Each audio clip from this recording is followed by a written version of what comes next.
বৌমা, এবার একটা বাচ্চা কাচ্চার শব্দ শোনাও। আর কতদিন নাতিপুতির জন্য অপেক্ষা করবো বলে তো?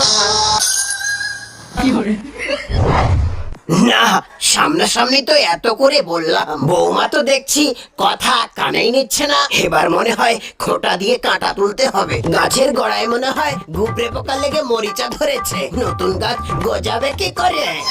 ভাতারের বাপ তো জলই মালো রে। গাছের গোড়ায় টাইম টু টাইম জল না দিলে নতুন গাছ জন্মাবে কি করে? তাহলে কি আমার ছেলেই গাছে জল দিচ্ছে না?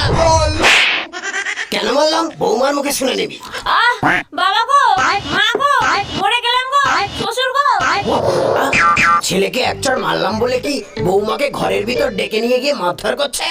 খোকা, এই খোকা, কি হয়েছে বাবা? তুই তুই বৌমাকে মারছিস কেন? বাবা, তোমার বৌমাকে না মারলে তোমার শখের নাতিপুতির মুখ দেখবে কি করি?